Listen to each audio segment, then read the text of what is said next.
Welcome to the Wildcast podcast, coming to you from Wildcast Studios with your hosts Adam Lund and Jeremy Boucher.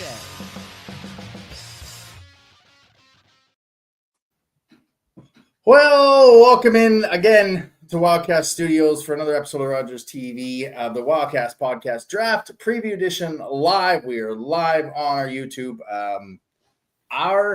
My mistakes inside the studio means you get a live show.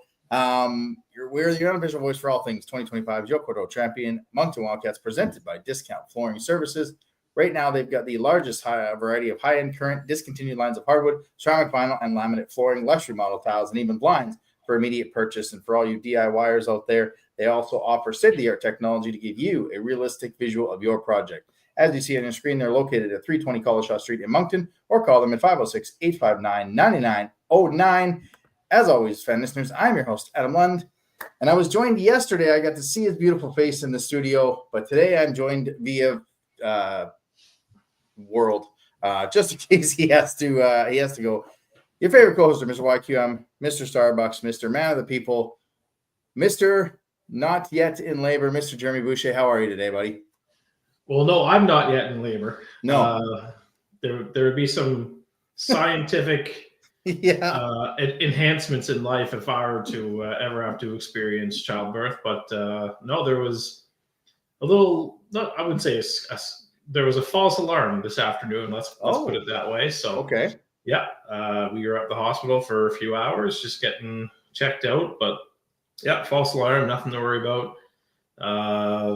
We're back home for the time being, and that's why I'm not beside you. I just want to stay safe here and be close in case I was going to say the fat lady sings, but that's not very appropriate to say right now. But when duty calls, I'll be ready to head out the door. Yeah. So if you see Jeremy magically just take off the screen, stuff's happening. I do have his draft on my phone here, so if need be, I will be able to give his picks. Maybe not his. I'll try and remember what he said yesterday on certain players, but kind of like we said yesterday, man. It was good just to have you back in the studio. I miss doing these things in the studio. Again, what happened was we heard it, but it didn't project out into the show. So, so we are back. I got my golf shirt on. He was wearing a lobster shirt yesterday. It is off season. I got an Oilers hat. Yeah, Oilers hat on for the Stanley Cup Finals tonight. God, I hope they get it done. Yeah, I think they'll get it done this year. I don't see a scenario where they lose back-to-back years, especially against the same team. Yeah, I just can't see it happening. This is the year, and a lot of people were saying that they were gonna, because of the Mark Carney showing up for Oilers practice that one time, it was going to be a jinx, but it's so far hasn't been a jinx, and I think maybe it took 10 years to get rid of Trudeau with no Stanley Cups, but soon we get Carney, there's going to be we'll call him Stanley Cup Carney, because it's going to be thanks to him that we finally get it back to Canada. Yeah, because enough of those people in the world just hated Trudeau for many reasons. Imagine he gets out and Canada finally gets a Stanley Cup. It just gives them one more shot of ammo. But so I did bring you back some gifts. I got a few things in the studio. I got the Champions poster, some pucks, stick. It's over there in the corner if you can see it. And I did bring you some stuff because you know what? I was really sad that you weren't able to be there. And it's funny, your wife said at the celebration, well, I should have let him go. I didn't even pop. Yeah. If you'd have let him go, 100% she would have popped there. But if you want to show off the fan listeners what I got you. Yeah. So we got a nice Memorial Cup puck here. I'm going to get this on the camera. There we go. Nice Memorial Cup puck. Very nice. Very nice. Another Memorial Cup puck. This one's got all the teams on it. I think I like that one. That's nice. They actually, so the first day I got there was a Saturday. That was the first thing I went to look for, and they were gone. Wow. I was like, and then they had the puck for each game, but I didn't want to spend a puck on every game, like whoever was playing. But I was like, crap.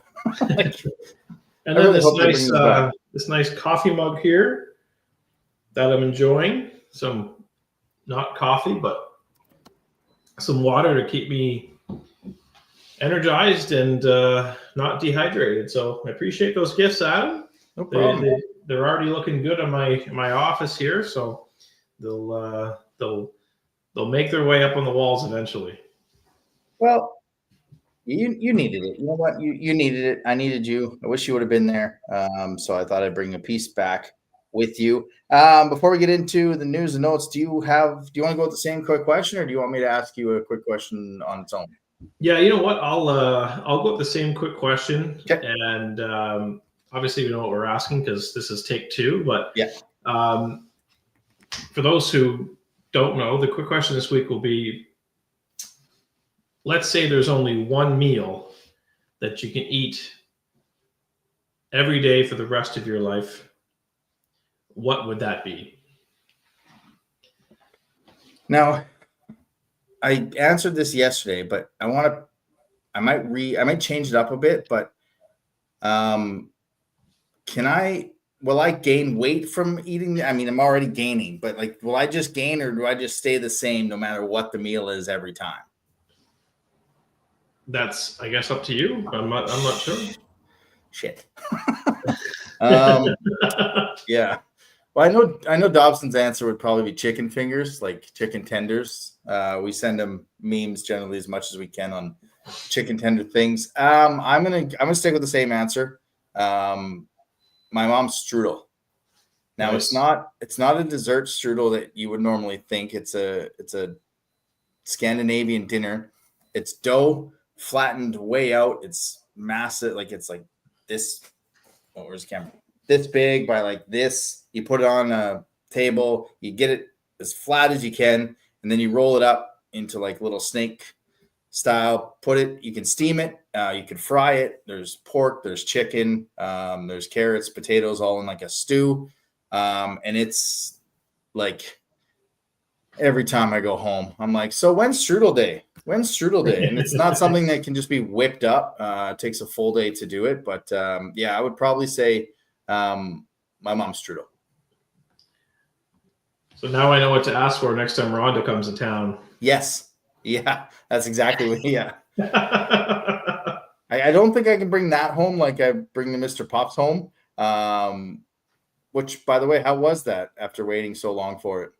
Honestly, like, despite it sitting in the car for 8 hours, it was still good. I mean, it would have been nice if it was a little warmer, but, you know, they weren't stale. They weren't, I mean, yeah, they were cold, but they still tasted like Mr. Puffs. And, you know, cookies and cream and banana cream, you can't go wrong. And I mean, I guess I could have put them in the microwave a little bit, but I think it might have ruined it. So I just kind of ate them the way they were. That's saying, like, I got home and we settled in. I was like, I don't really feel like eating Mr. Puffs at 9:00 at night, but I don't want to put them in the fridge because they won't be as good the next time. So I'm like, you know what? Handmaid's Tale series finale. Let's down these 12, and down they went. There we go. They're so easy. I mean, we got the click and chew over in Dieppe now. It's not, you know, hashtag not a sponsor, but hopefully eventually. But yeah, no, hopefully next year it is the sponsor. Yeah, it's almost, I would say, similar. I think Mr. Puffs, like the actual dough balls, are a little bigger, but you can, if you're looking for a craving, if you need a craving, it's probably the closest thing around. And, you know, they've got the cookies and cream too, and salted caramel. So it's almost, yeah, I highly recommend it for anybody who hasn't been there yet. So is that your answer, Mr. Puffs? Oh, no. No, I was leading you that way to see if I could get you to go to Mr. Puffs. The best part is my answer is exactly what I'm having for supper tonight, and that's nice. A chicken Caesar salad. And so Caesar salad I could eat probably for every day the rest of my life, but you know, there's got to be a bit of protein on it. So whether it's chicken or steak, it's got to be on top of it. I love chicken Caesar salad. I love Caesar salad. I love steak Caesar salad. It's got everything you need, and it's keto. And if you eat every meal of the day, every day, you'll probably end up losing weight. Yeah, that's an answer that I honestly would have surprised me. It surprised me yesterday when you said it. I was like, okay, didn't think it'd be Honestly, I thought you were going to pick steak. I thought you'd pick steak. Steak's good. I mean, it's not something I could eat every day. I think I'd get sick and tired of it. Yeah. Because it's the same. I mean, yeah, steak is steak. It's good, but there's always that chance where it's going to be either undercooked or overcooked. And with chicken Caesar salad, you just can't go wrong. No, if you undercook the chicken, you're dead. You know, it's yes. I can't think of a better way to put it. Nope, that's pretty big on. All right, don't forget, as always, you can follow us on the social medias: Twitter, Moncton Wildcast, Instagram, Wildcast Podcast, TikTok, Wildcast Podcast, and as well here on the YouTube. Don't forget to like and smash the subscribe button. It lets us know you like what we're doing, and click that bell because, hey, we're going live, and you might have missed it if you hadn't clicked the bell. So make sure you do that because things could happen in the summer. We could just randomly pop in, show up, take over your YouTube for a little bit. So yeah, make sure you click that bell. And let's get to some news and notes from around the queue. Where's the button? There it is. News and notes from around the queue. I will say, Kelsey Ivany said if she didn't gain weight, it would be the junior chicken with sub ranch and slivered onions. That's what she would go for. Yeah.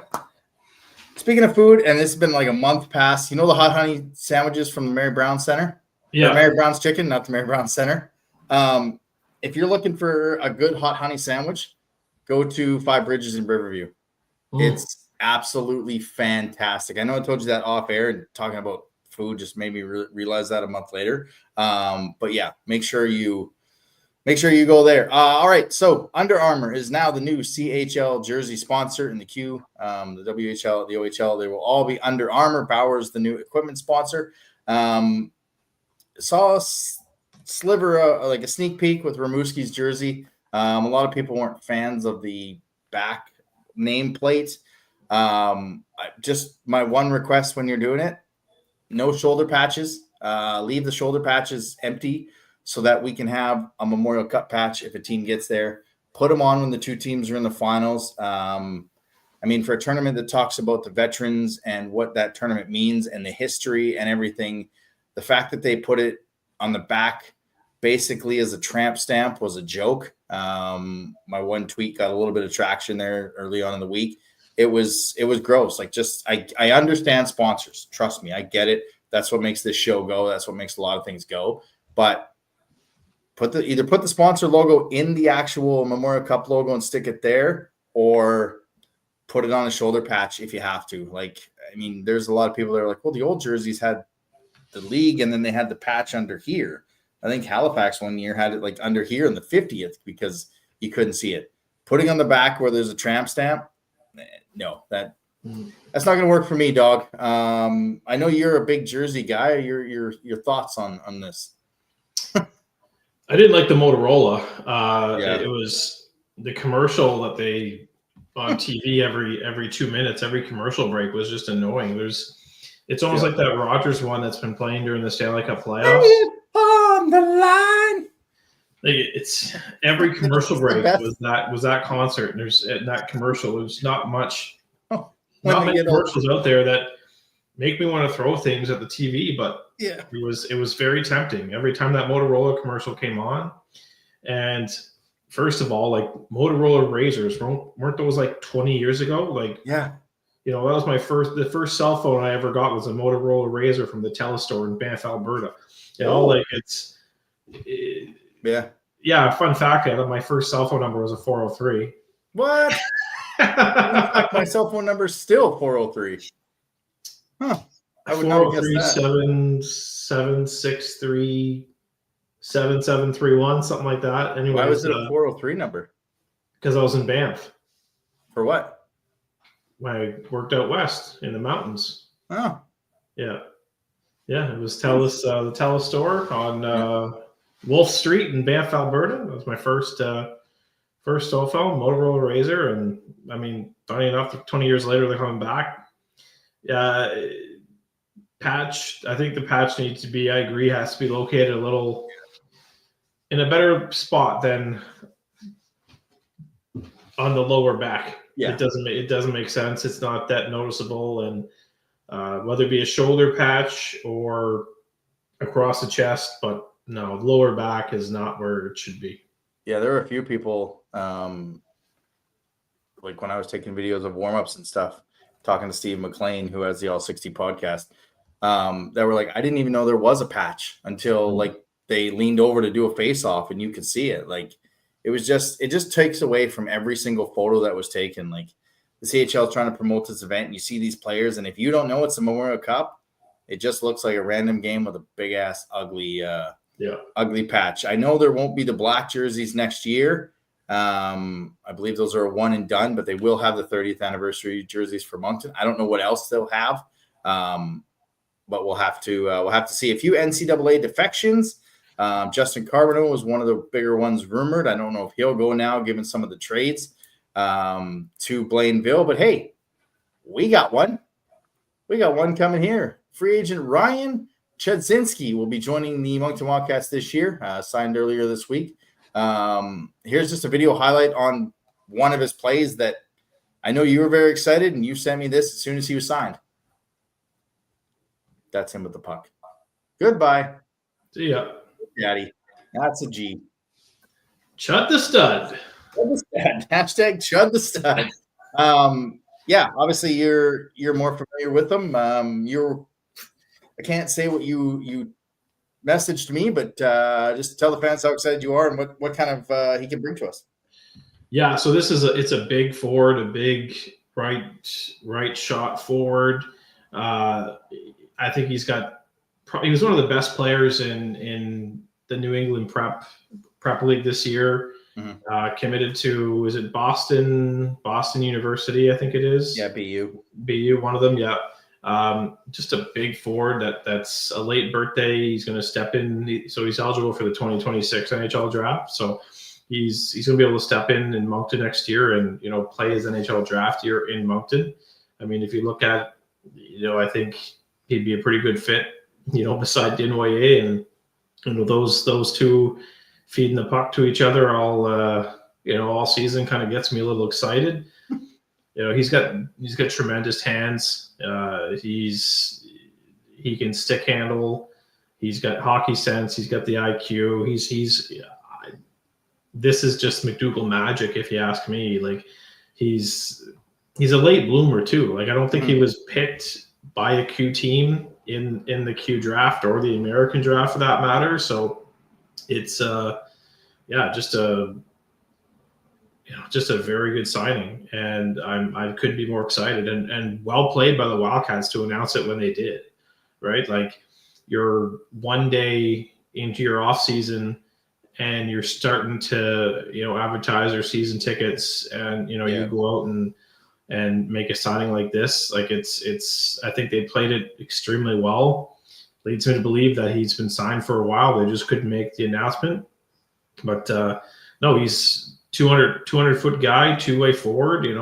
Not only he's going to bring the offense, but at the same time, he's going to steal pucks. He's going to lift sticks. He's going to cause turnovers.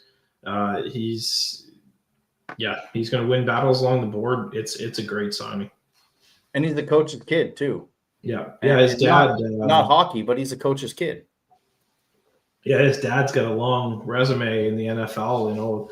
Coached the Miami Hurricanes, close to Indianapolis Colts, Chargers, I think, as well. Cleveland Browns was head coach of the Cleveland Browns. Yeah, 2013. So I'd love to know the conversation between him and his dad when he told his dad he was going to pursue hockey. But that's maybe a question we can ask him when he's here at training camp. Yeah. But no, there's, I think this is the first of a couple more Americans we see.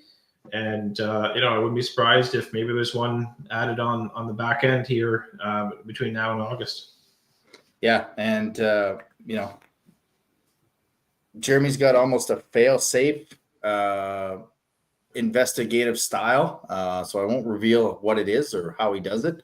But, hey, we kind of chatted a little bit today, like what this roster would look like, top six, and it's pretty bleak. But again, we don't know what's going to happen after this weekend. We still don't know who's going to be here. We don't know our 20-year-old situations. We don't know what's in net. So I think a lot of questions will kind of be answered as we get through this weekend in the draft. And then again, I think it's just going to be a summer of a player here, a player there, a goalie here. Like, you're going to see a lot of signings. I don't know how many you're going to see going NCAA, but I think you're going to see a few more Moncton-wise coming here. And via his mom's Instagram, it looks like Simon Binkley is going to be back for camp, which I don't think anyone really thought was coming. But I think that's a guy that, every time he was on the ice, he made things happen. And I think he has a perfect opportunity to really take control this series, this season. Yeah, because he's committed to University of Alaska Fairbanks for next season, right? So maybe they said they want to see him develop a little more, play some more ice time. By all accounts, Gabe Smith is going to move up in the lineup, which will put him in the top 6. And I don't think there's a better player out there to maybe be that third line, that third line left winger or third line center than Simon Binkley, right? Like, it's you're going to lose by, again, this is not confirmed, but by the sounds of it, we're going to be losing our third line center. Yeah, we've lost our third line right winger already in Vince Collard. Gabe Smith is going to jump up in the lineup, so that's an empty third line that needs to be full, that needs to be filled. And you've got if you want to have a Riley Sampson and a Simon Binkley on your third line, I've got nothing wrong with that. It's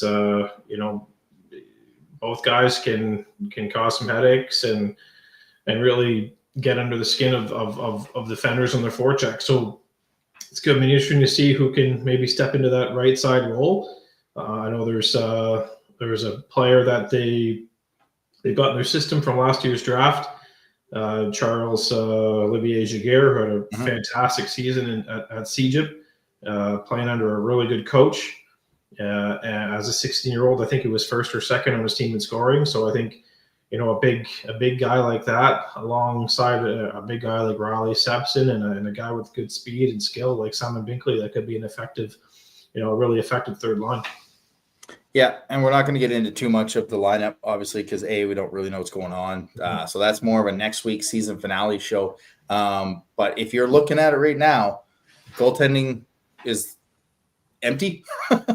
I think defense is where they have the most in the cupboard, I would say, in terms of prospect. And then the forwards, obviously everything changes if you see a Gavin Cornforth and a Cole Iserman signings, right? Yeah. Gavin Cornforth played in Dubuque. Pekarchik played in Dubuque. There's a history of Dubuque players playing here. So, again, everything changes in that top 6 if top 9 if Iserman and Cornforth magically show up. Plus, we'll be live on YouTube to watch you eat your underwear if Cole Iserman puts on a Wildcats jersey for the season. Well, speaking of underwear, I know we talked about this when we were filming our first episode, but I forgot to mention it. It's packing that hospital bag.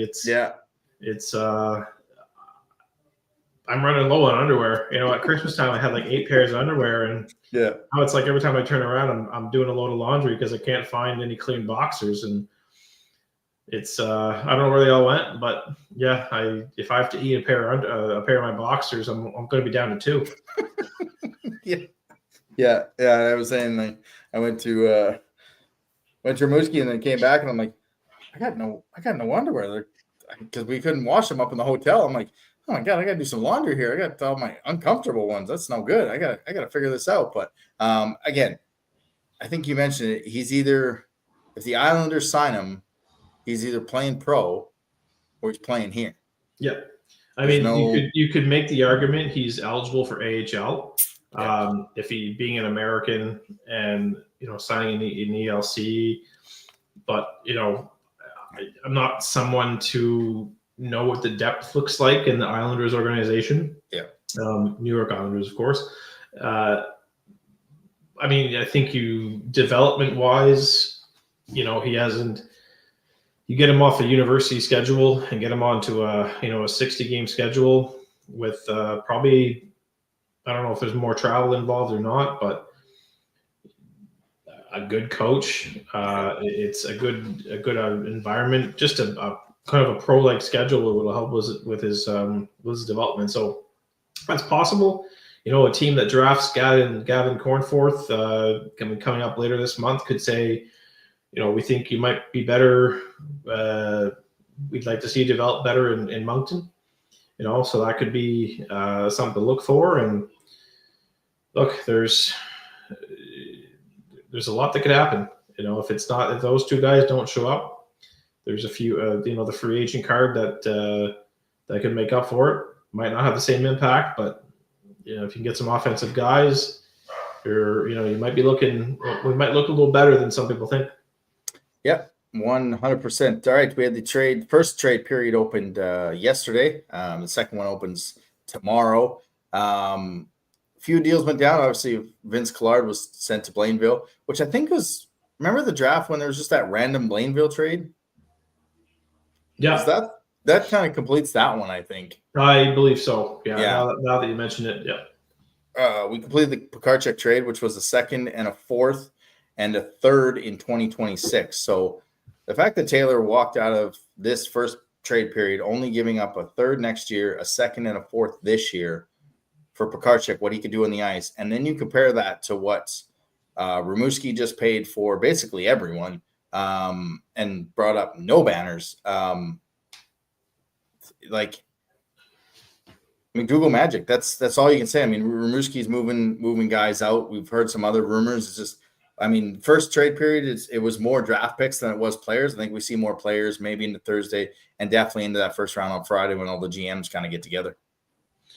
Yeah, there's a lot of talk about deals on Friday night, and we've been at a draft with Gilles Courteau as a commissioner. How impatient he gets when there's a lot of trades to be done. Yeah, which the fans love.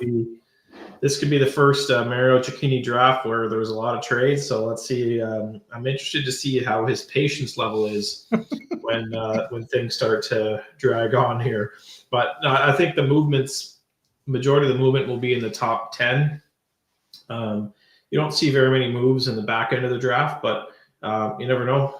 There's I don't see Moncton making a move into the first round.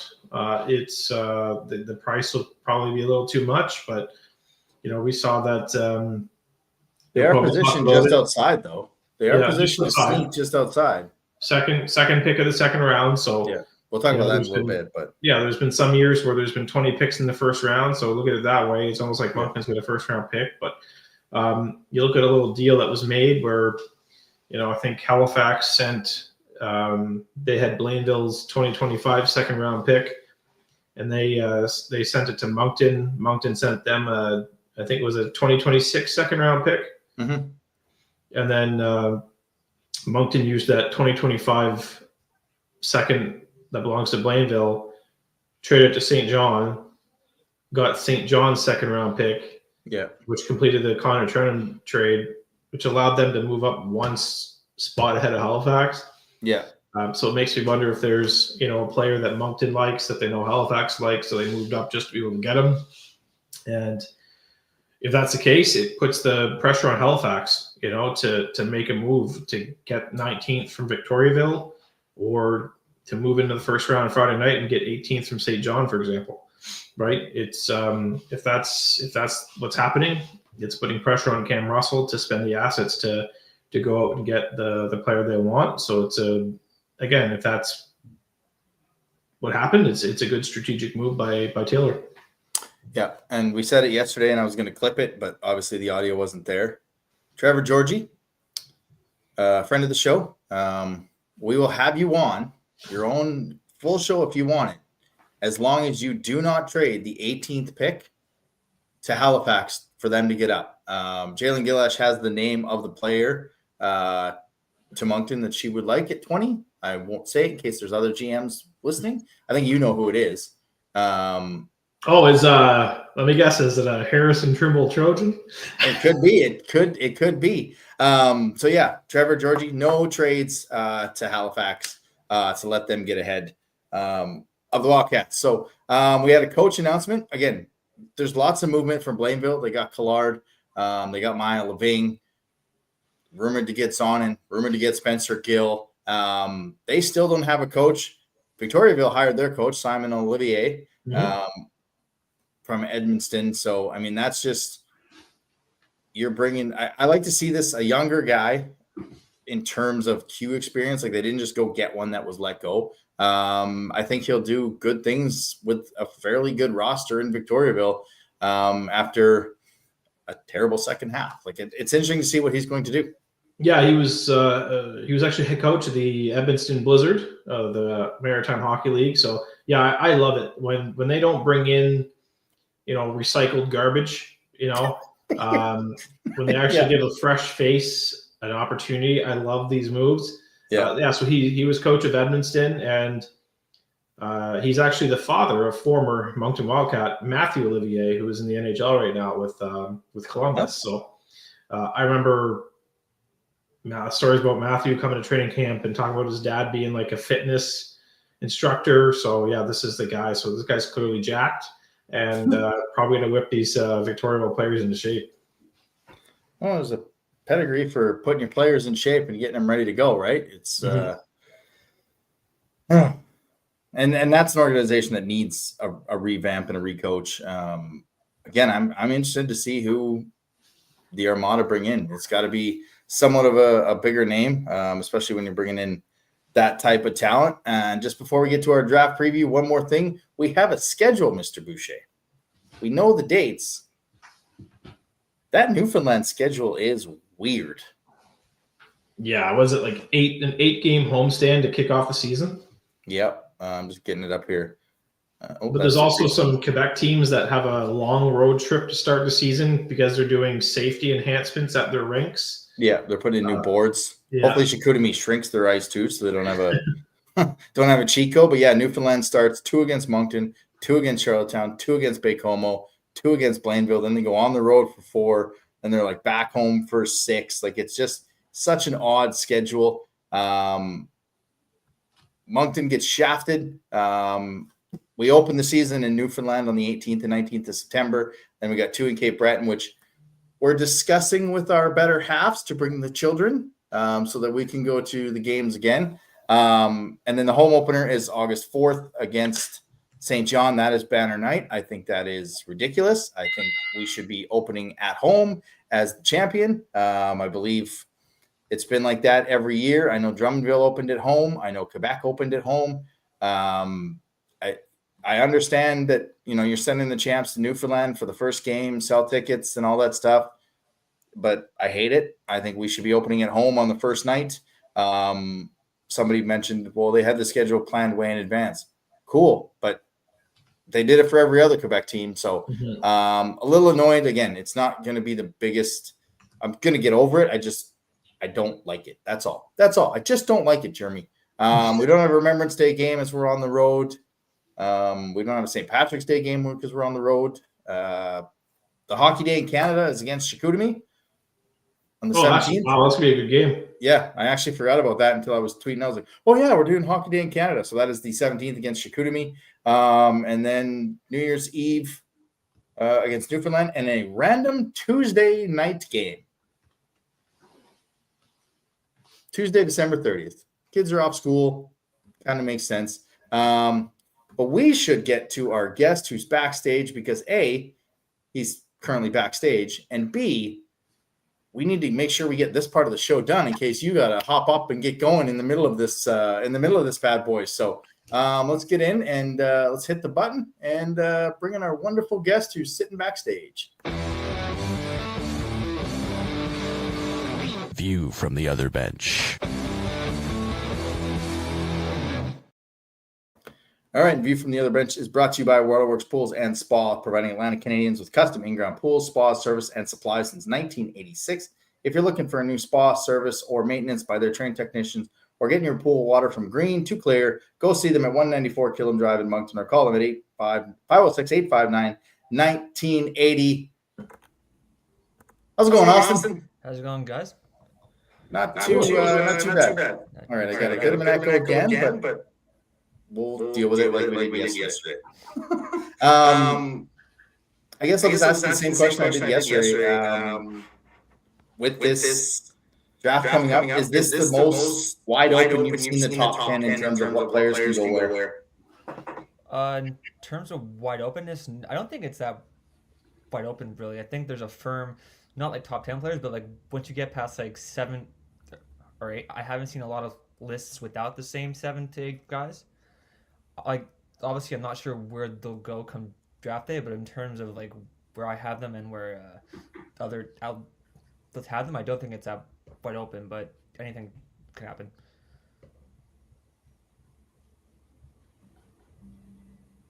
Okay, we'll start. I wasn't sure if Jeremy was going to go. All right. So let's open this thing up. You are the guest. So we're bringing in the draft logo. So you're on the clock, number one. The St. John Sea Dogs come to the stage, and they select. From everything I'm hearing right now, they're going to go with 6'4", 200-pound centerman Alexi Joseph out of Esther Blondet. It's been a bit of a whirlwind with him. Started him off at 2, but he got better and better as the year went on. I think if everything falls right, he will be the best player to come out of this draft.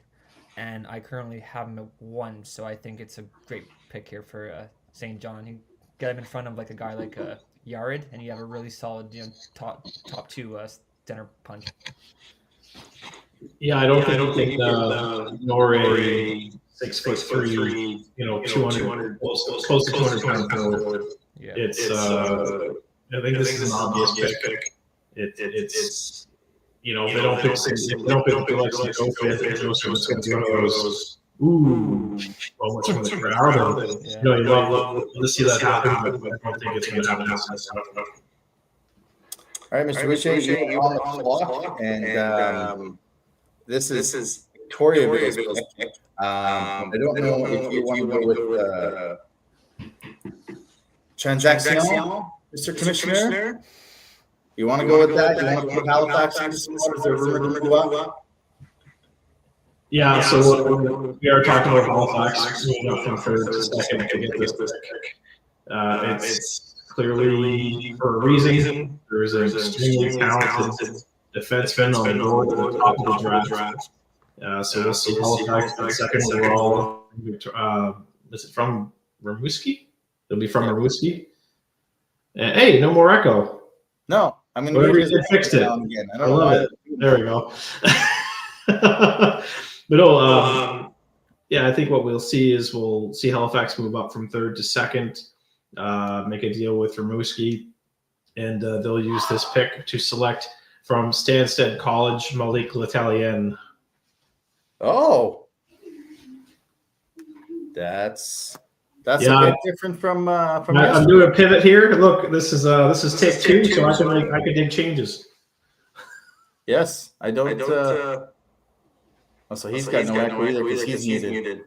Yeah, I think it's on my end because once I got muted, it was all fine. So I don't know what's going on here, but yeah, I don't know. I have it, but hey, we're gonna push through like we did yesterday. All right, so L'Italien has been selected. So you're on the clock with Victoriaville, which could potentially be Rimouski here.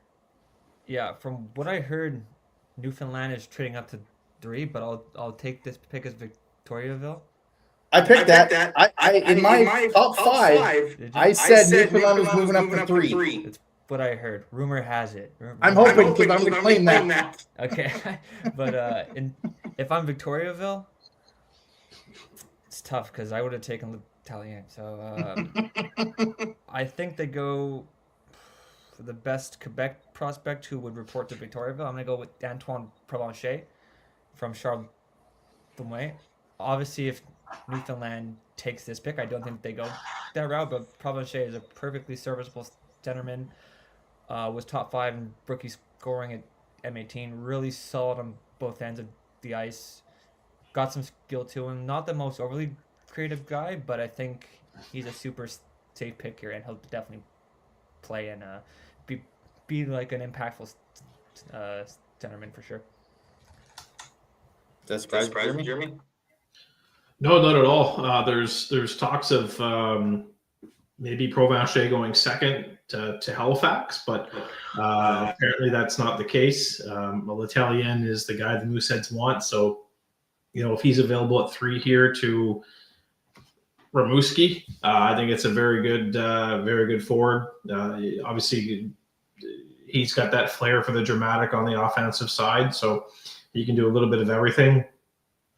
Probably going to be unfortunate for him because he's likely not playing in the playoffs for 2 seasons, given the rebuild that's going to be happening up there. But I think it's there's no better spot for him to play. He's going to immediately get some big time playing minutes on 5-on-5 and on the power play. So it's a good spot for Provencher.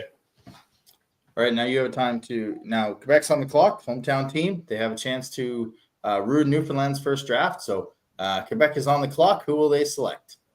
Yeah, so there's kind of a local kid that's on the board. I wouldn't necessarily say local, but he's from Laval. Played at Shattuck St. Mary's. There's talks of him going NCAA, but from what I've heard, there's a key to the Quebec Ramparts here. I'll go with defenseman Thomas Charbonneau. Okay, Thomas Charbonneau. That is a spot where I thought you'd see the James Scantlebury. Like if there's a player that's going to go there, it might be Scantlebury. So you have the honor, Austin, of being A, on the show, and B, having Newfoundland's first pick in the QMJHL draft. I think everyone knows where they're going to go, but where are you going to go with them? I heard they're trading up to 3, like I said, to take this exact player. So they dip their toe into York's Simcoe Express, and they take Benjamin Vitch. Is it Vitch? Vitch. I get in trouble every single time I say this name. I think it's Benjamin Vitch. So we'll go with that. He is probably the best power forward in the draft. I found he's grown to 6'2", nearly 200 pounds. Hits probably the best hitter in the draft. Can score goals from all over, and I think can step in and play a top 6 role for the regiment right away. So I think this is a really solid pick for them, especially getting someone from the province. As everyone knows that watches this show for the past 8 years, I don't know a lot about the drafting like you guys. That's why we bring in experts to talk with Jeremy, and that's why I don't go to drafts without Jeremy.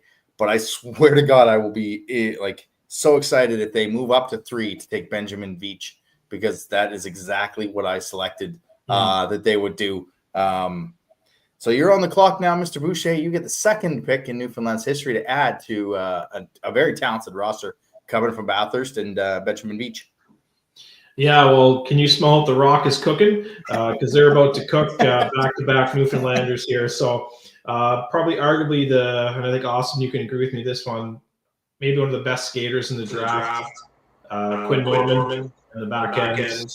If there's a guy that can recover from mistakes or pinching in and having to make up for it, he's got the wheels. His skating is elite, and to get 2 Newfoundland boys, in their own backyard for the regiment, what a way to sell tickets. I know their ticket sales are doing really well already, but man, 2 young guys like this on their roster will look really good. Will he be there if they do move up to 3? I would assume they'll have to move 3 and 5. Will he be there at 6, or they'll move 5 and 6 to get up to 3? Will he be there? Will they have the chance to do both players if they move up to 3? I don't think they need to do 5 and 6 to get number 3. Keep in mind they've also got pick. Is it pick 8? Yeah. That they have. So they got pick 8. They've got a boatload of picks here to be able to make it work. If they really want to market this team as not necessarily that's going to be very good on the ice, but recognize local talent when they have it. They've got the capability to do that. They can easily move. Instead of pick 5, they can easily move pick 8 to get pick 3. You know, they've got their own first next year. They've got Shikutami's first next year. They've got the draft. Austin, if they do move up to 3, can they get out of this without giving up those picks? Are you in the same thought with Jeremy? Like, can they move up 5 to 3 and give up a first next year, and that's enough? From what I heard, yes. I don't think they're going to have to give up 5 and 6. I heard it's just 5. They're going to trade the 5th pick to the Oceanic, whoever has a pick, and they'll move to 3 and take Fitch, and they should be able to keep 6. And I think they want to take Norman, as Jeremy said, which would be huge for the franchise. But yeah, from what I'm hearing, they won't have to give up 6th or even 8th overall, but we'll see. Because we're moving, give us anything, we don't even care. We just need draft picks. Yeah. Give us a second, give us a third, we don't even care. All right, so we're heading to the island, from one island to the other. We're going to Charlottetown, so who's going to be joining Alt Hockey? Yeah, this is a pick where I've struggled on. I'm not sure who they're going to take, so I'm just going to go best player available, and they're going to take one of the best goal scorers in the draft in Zach Arsenault. I think he started off the year on fire. I talked to a couple of scouts who thought he was the best player in the draft over Joseph. He scored 24 goals in 23 games. I think 40 points in M18, which is unheard of. Mm-hmm. But he hurt his wrist in December, and ever since then, he hasn't looked the same. The playoffs, he was okay. The Q Cup, he just wasn't very good at all. So I think there is a bit of risk here in taking him. You're not sure which player you're gonna get, but if you want to bet on the scoring upside, there might not be a better player here. I don't think you can find a better PEI name than Zach Arsenault. I think there's Zach Arsenault in the corner in PEI, so we'll fit in pretty good here. Yeah. The clock.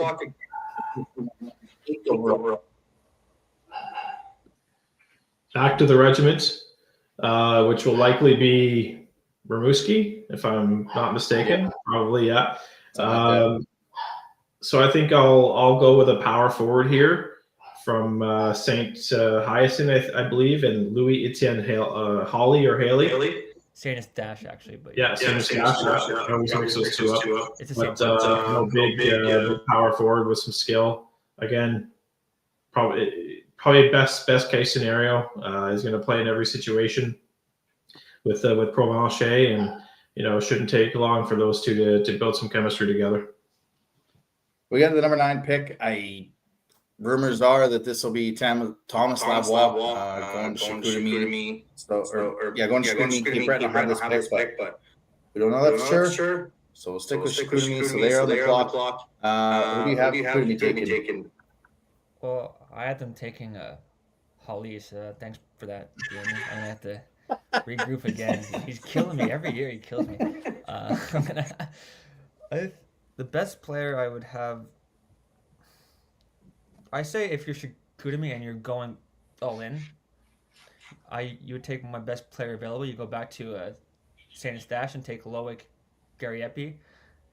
Now, this is more me thinking that you want someone who can step into your lineup right away, make an impact.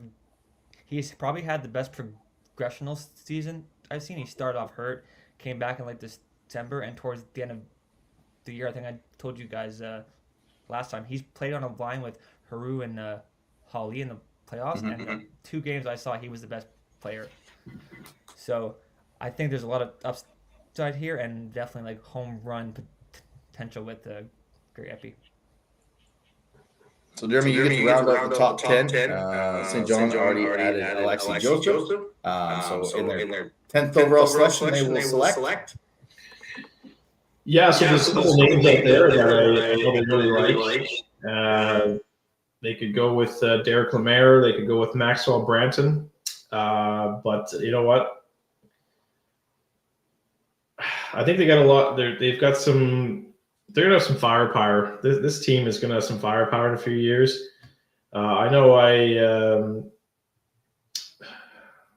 think maybe this is a Derek Lemaire spot, given his size and his and just his ability. but at the same time, Maxwell Branton's there. But if this isn't Maxwell Branton, he's going one of the next 2 picks. So I'll take Derek Lemaire to St. John at 10. All right, so that rounds up our top 10. You got St. John taking Lexi Joseph, Halifax taking Malik Letellier, Victoriaville taking Antoine Propaget, Quebec taking Thomas Charbonneau, Newfoundland back-to-back picks off the rock taking Benjamin Beach, and Quinn Norman. Zach Arsenault goes to Charlottetown. Louis Etienne Haley goes to Newfoundland. Loic Garepi goes to Chicoutimi. And then St. John taking Derek Lamar. So you were on the clock, Austin, at 11 with Blainville. This is rumored it could possibly be Rennes or Bill Zonin. But as of right now, you've got the Armada. Yeah, so if I'm going to pick for the Armada, I would go because they're going to be a good team. Next year, it seems like they're trading for a lot of high-end guys. I think they just got Collard. So I'm going to take the player who I think can step into their lineup right away and go back to St. Eustache and take speedy forward Nolan Heroux. I had him very high at the start of the year. I think I saw him as like a top 5 prospect towards the playoffs. I just think, like, can he play and think the game at the speed in which he plays at? I'm not so sure. And if that's a question mark you have on a guy, he's probably not a top 10 pick. But I think at 11 here, he could play a huge role in the Armada and potentially be a top 6 player for them. So those were the names I saw earlier in the year up in the top 5. I questioned Jeremy a few times.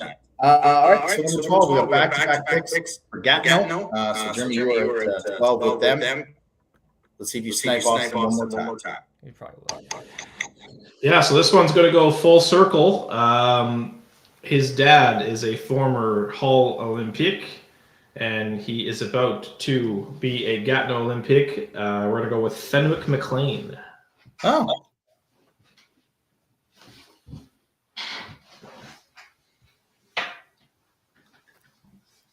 All right, and let me find my mouse here.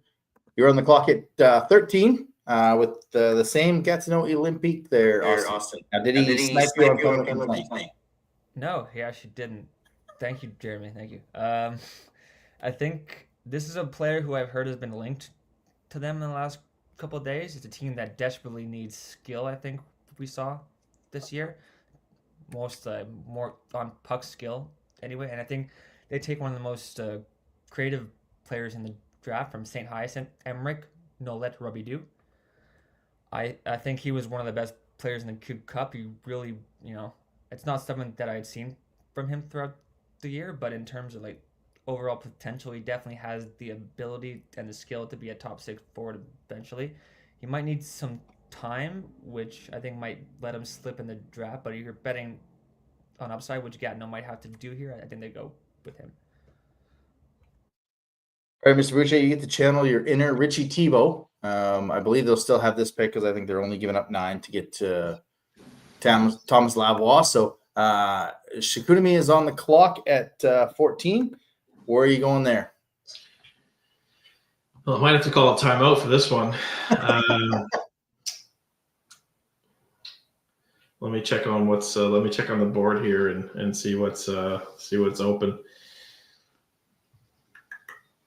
Well, I think the guy that you were looking at 11 is still on the board. Yeah, he is. But the whole Chicoutimi factor is bothering me with this pick. So I might have to stay away. I'm probably gonna. No, you know what? Put me down for Maxwell Branton. I think he goes earlier in the draft. Mm-hmm. I just think he's way too skilled to still be available at this point. Put me down for Maxwell Branton. I thought you were going to be running to the like you had him at 11. You're like or at 10. You're like I don't know. I'll probably go.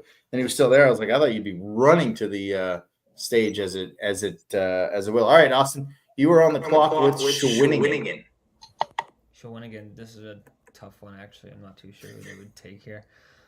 They're a team that just finished top 4 in the league, so they don't really. I mean, yeah, I don't know. They took Chad Liggett-Jackos, I think, 3rd overall. Gagnon 15. I think My rookie of the year pick. Yeah, didn't they add to their defense core here, and they take Julian Nadeau from Notre Dame. I think in terms of Quebec defenseman, he's up there. I just saw him in the cross-border challenge where I thought he was the best defenseman behind the Italien. Tons of upstart on both ends of the puck. Not the biggest guy, but I think he's a solid pick here for them. Are we getting the last 3 picks of the draft? Mr. Boucher, you were on the clock with the Sherbrooke Phoenix. The Sherbrooke Phoenix. All right, so let's look at what's available here. Sherbrooke Phoenix. Probably a team that's going to take a step forward this year. I know I mentioned him last night as being a 15-year-old, but scares the living shit out of me, just based on his physical attributes and his size. So I'm going to go with defenseman Clément Landry here. At the end of the day, if this guy is not 6'4" and 230 pounds, I'll be surprised. I mean, he compares himself to Arbor Jackeye, so take that whatever way you want. It's clearly he's got some offensive attributes, but definitely makes his presence known on the ice physically. And unfortunately, he's going to a league where he's not allowed to use one of the tools Arbor Jackeye has with his fists. I mean, technically he still can, but it's really, really frowned upon. All right, so Quebec is on the board with 17. Where are you going 17, Austin? If what I'm hearing is correct, and this might be a home run pick for them, they're going to go out of Bishop Kearney, James Scantlebury. I've heard conflicting reports over the last couple of days. He's either going to Chicago or he's staying in the Quebec League. That's literally the two things he can do, and I have 2 people telling me 2 different things. But I think if he opts to report, they're getting a top 3 player in the draft, and you add him with a guy like Desjardins, and you have like a 1-2 punch. I think they're going to be a really scary team here in a couple of years. If you didn't select him there, I was going to stop both of you and be like, all right, where is this guy going? Like, how far is he about the ball? So thankfully you took that. All right, Jeremy, you are on the clock with the final pick of the first round of St. John Sea Dogs. You can add to Alexi Joseph and Derek Lamar. Yeah, so I think they're going to need to start building up from the back end now at this point. Just too much firepower up front. So I'll go with defenseman from Collège Notre Dame, William Dubé. William Dubé. All right, so that finishes off the first round. Alexi Joseph goes first. Malak L'Italien goes second. Antoine Probagin goes third. Thomas Charbonneau fourth. Newfoundland goes back-to-back Newfies with Benjamin Veach and Quinn Norman. Zach Carson with Charlottetown. Louis Etienne Haley, 8th overall Newfoundland. Loic Garippi to the Sags or the Eagles, I'm not sure. Derek Lemire goes to St. John. 11, Nolan Haru to Blainville or Rouen. Gatineau goes back-to-back with Fenwick McLean and Emmerich Nolet Robidoux. Maxwell Branton goes to Chicoutimi. Julian Nadeau to Shawinigan. Clement Landry to Sherbrooke. James Scantlebury finally goes off the board, 17 to Quebec, and William Dubé to St. John. I'll open the floor to you, Austin. First of all, do you see a goaltender go in your first round? Because I did ask you that earlier on Twitter. And then how do you feel about your draft other than Jeremy sniping you twice? I feel – okay, I'll start with the goaltending question because I'm a little upset about Jeremy. But I think if I'm drafting, Sam Bertillon is the best goaltending prospect I've seen in quite some time. I don't know why people are so low on him. Both big events, he was the best goaltender there. Mm-hmm. And I would consider taking him between picks 15 and 20. I don't see an issue there. I've talked to some scouts who say he has like NHL upside. I try to not say things like that, but I think there's a point there. I do think, if I'm being realistic, the first goal you see is going to go in the second round, and it might not be him. I think it's going to be a Fortin from Saint Dash. But like you said, anything can happen. And that's for your draft. How do you feel you did? I think it's so. I think Scantlebury now has become the wild card. I'm not sure where he goes. I've heard he could go as high as 4, and now I'm hearing he might not go in the first round at all.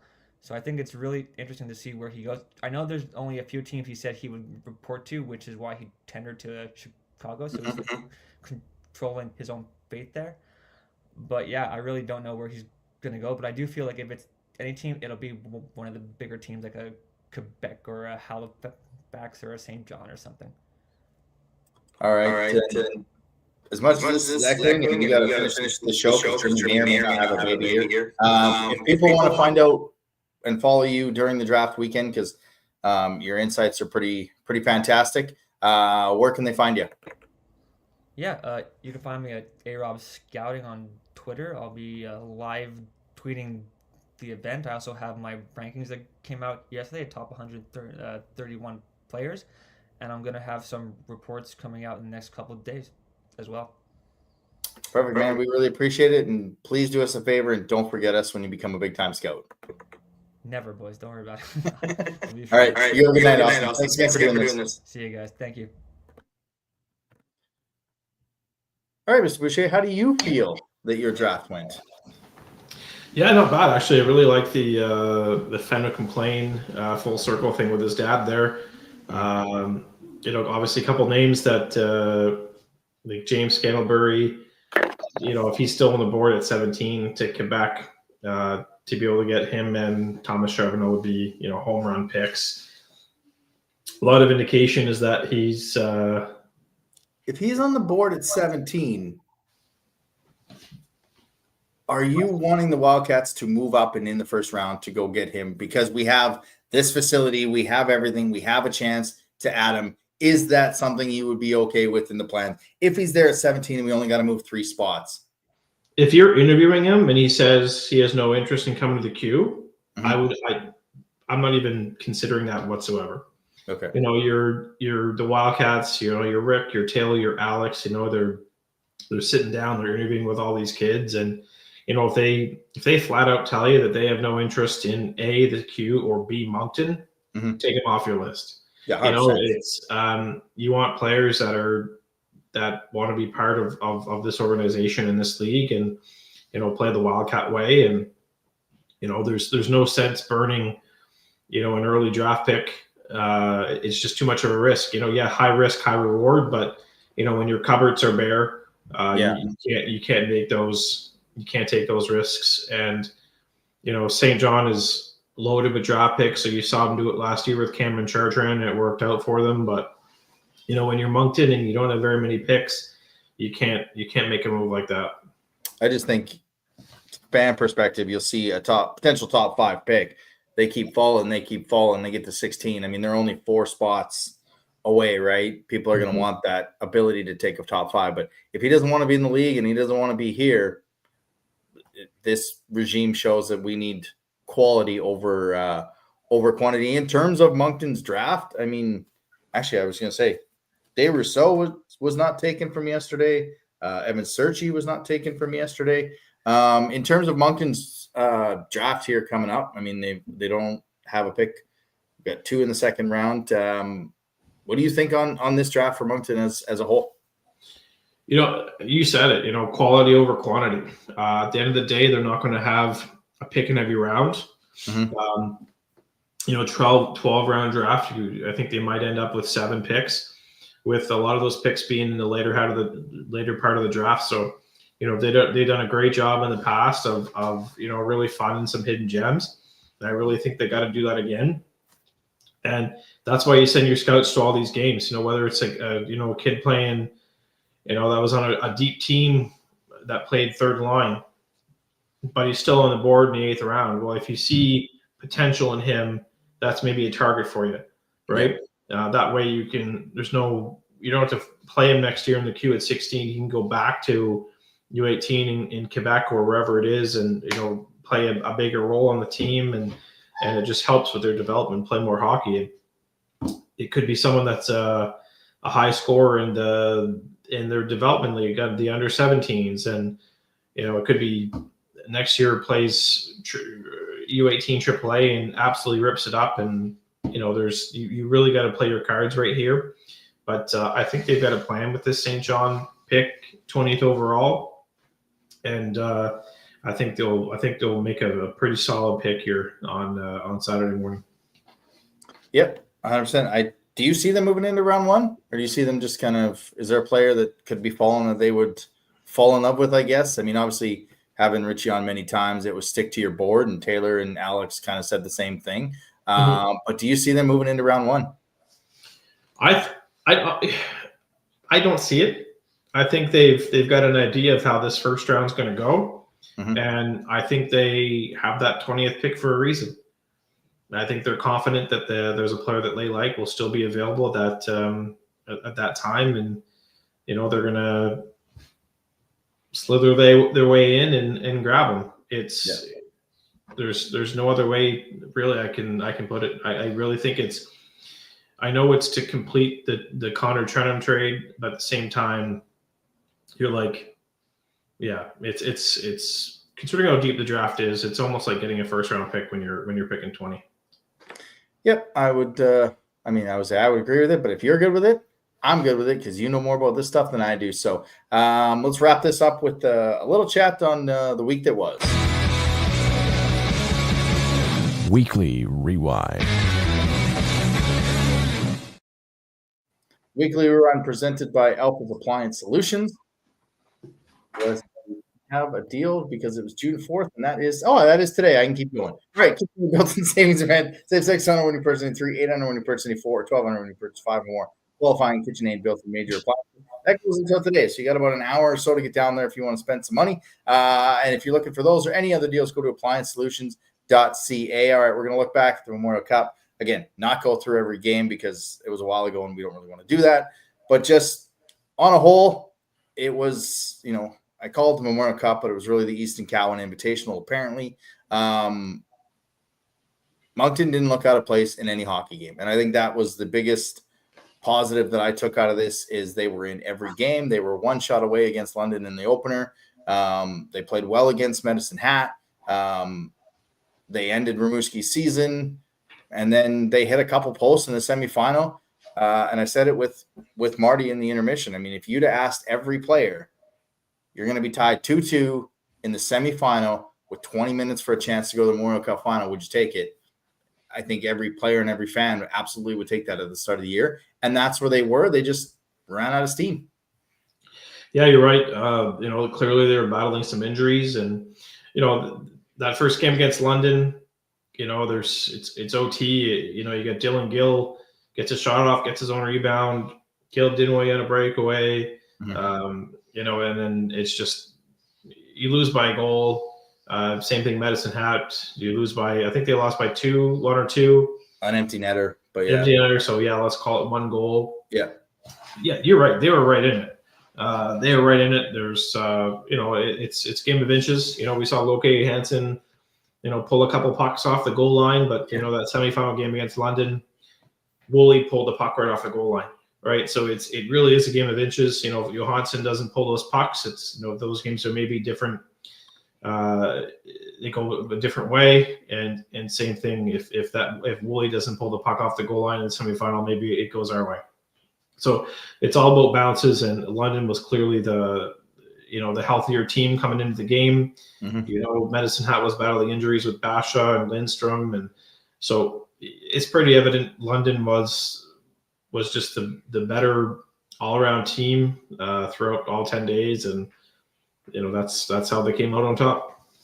Well, you bring 13 guys back from a team that lost with 24 seconds left, and 12 of those 13 are NHL players. I mean, you're gonna have success at this tournament. And I think one of their advantages, and I know a lot is talked about in the NFL, it's a copycat league, and everyone's trying to find the Patrick Mahomes or the Josh Allen running quarterbacks. I wonder if we see a little bit more of a man-to-man style defense. There just isn't that in the queue. And when you run up against London in the first game, video only takes you so far. But when you're dumping pucks in, Sam Dickinson's going to get that, and Olivia or Oliver Bonk are going to get those pucks out. Like NHL defensemen know how to get that puck out with calm.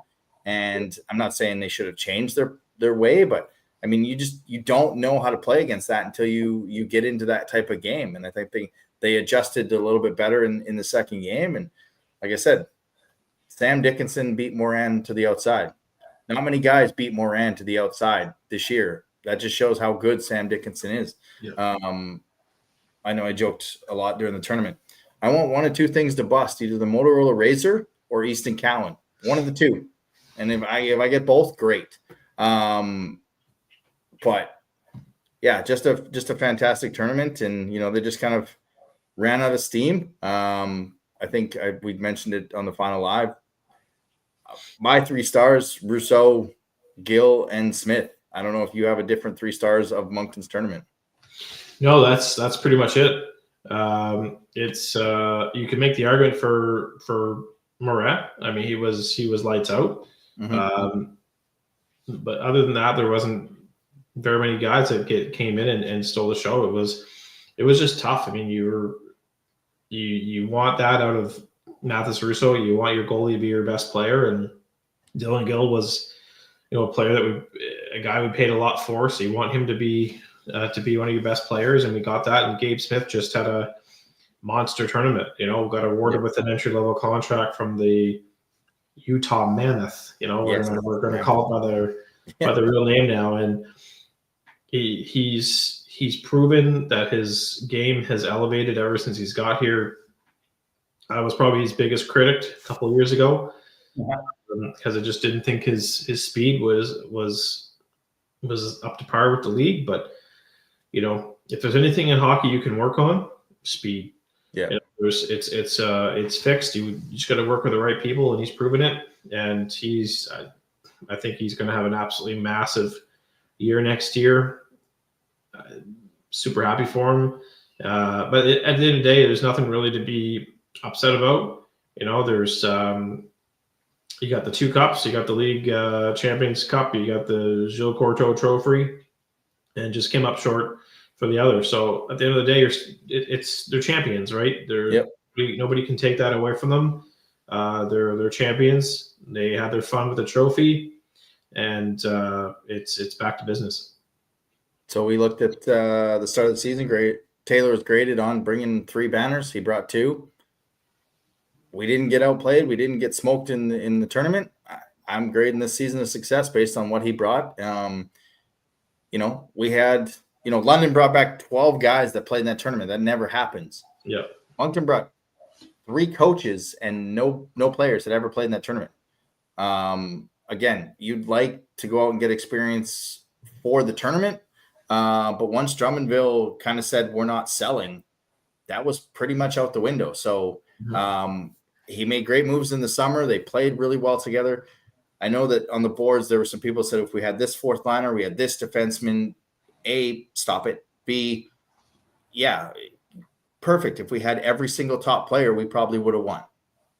But I love the direction of this team. And Caleb was announced as the captain, which I will let you know that the QMJHL stole your tweet, eh? Did they? You said you can't spell Caleb without C, or just be Alan. Oh, yes. Yeah. So they retweeted the Moncton announcement, the 39th captain, with C in brackets or in quotations, and then Alab Denwaye. So nice. They took yours. So well done on that. But again, NCAA is going to change this. Free agents are going to change this. Yes, Blainville looks like the team that is going to be the team to beat. But with what Taylor can do and the landscape changing, I don't not see Moncton at least competing to get back to the tournament in Kelowna. And that's where it starts this weekend. The road to Kelowna starts right now. Yeah. Yeah, you're right. Blainville's obviously, they've got their wheels in motion to be one of the top teams. Chicoutimi is going to be really tough too. From what I've heard, is Shawinigan's going to try to make another run as well. And that hinges on Gradine, doesn't it? Yeah, but they can find somebody else. They can get a player who's represented by the same agent, and just be right up there as well. Yeah. Shawinigan, Blainville, Western Conference, Eastern Conference. You're looking at Chicoutimi. Is there anyone else in the Eastern Conference that can compete with Chicoutimi at this point? You could make the argument for Newfoundland. you could make the argument for Charlottetown. But if with the C on Denoyer's chest and the McDougal's running the show, you've already got Chud the Stud signed. I kind of hinted in the show. I think we're going to see an American defenseman signed here. Yep. From now till August. Not going to name names. It's all speculation based on detective work done by yours truly. Yeah. Which generally hits, by the way. Which generally hits, yeah. But you mentioned earlier the goalie thing. I think that's the big question mark. Yeah. And I think you'll see that addressed at the import draft. Which, again, we get 3 of them, right? So you can go get an impact forward, defenseman, a goaltender. I mean, I know it's, Binkley's mom's Instagram kind of surprised us that he'll be back at camp. Man, if you can get a combination of Rudy and Jacoby Weiner, who's in the system, both here, that is a hell of a tandem to start with. And I would, if you can get that tandem to be our goaltending tandem, you can maybe put that Euro to an impact forward and have 2 forwards and a defenseman. Am I wrong? I think the odds of Rudy coming back are not as high as some might think. He would play here as a 20-year-old, which is, there's nothing wrong with that. I mean, Rudy Guimard, I don't know, I'm just going to throw names out here. Rudy Guimard, Julius Sumpf, and Alex Mercier, right? Those would be clearly 3 very good 20-year-olds, but I think you also want to have a 20-year-old on D. Yeah. So there's got to be some wiggle room. I don't think Rudy's back. I don't think he is either, but I think he's like Binkley. He's committed to Yale for next year, but the difference is, Rudy's 20 next year. Yeah. Or 21, and Binkley will be 19, right? So there's a difference in age there. So I think you'll see Rudy at Yale. And Binkley back in Moncton is great, but like I said, I think the goalie thing, if we can get Jacoby Weiner signed or Weiner, excuse me, and we grab ourselves an import, I think we're set. Like a 19-year-old import goalie, some guy that's older with experience that can help Jacoby along the way next year. Yeah, so that in 2 years he's ready to be that number 1. Right, like an NHL drafted goalie that's been to some camps. He's only here for a year. It's maybe one that was taken in the 2024 NHL draft, or one that's eligible this year because he's a late birthday. Something along those lines. It's I would be perfectly fine with that. Go get a Finn. They usually churn out good goaltenders. Yeah. But again, we're not going to get into any more real roster talk, as it's all fluid. It changes over the weekend, and we might get into it on the season finale. Don't sleep on the Sudbury Wolves of the OHL. They could come in here in their 3-game win streak. And I think they're playing 4 games, which I like. I think that's kind of cool that they're playing interleague, Ottawa and Gatineau and Sudbury and Val-d'Or, I believe it is. No, who is it? Rouen. That's who it is. So I think that's kind of cool. But we're at an hour and 15, which is basically what we were last night. So we're going to end that thing. You didn't have to leave for labor, so we're good. Let's see if we get one more week. And by one more week, I mean you'll be doing the show either from your house or from the hospital. So hopefully everything goes safe for you, Mr. Boucher. And that'll do it for us. Massive thanks to Austin Robson for Puck Preps for joining us as we completed another mock draft. Our 8th annual mock draft. It's crazy, 8 of them. And I've only had to do 2, which makes it sound a lot smarter. But yeah, we'll be back next week for a regular show as we do a draft recap and our season 8 finale. If you want to tune into the draft, it is on Eastlink and CHL TV. Round 1 is Friday night. Round 2 through 12 is CHL TV and I believe YouTube. And yeah, if we make a pick, we might just pop on quickly on the YouTube to give our evaluation in the first round. But like Jimmy said, don't really see it. They like where they're at 20. So for Jeremy, I'm Adam. Thanks for joining our live. We'll see you next week. Thanks for listening to another episode of the Wildcast podcast. Follow us on social media at Moncton Wildcast.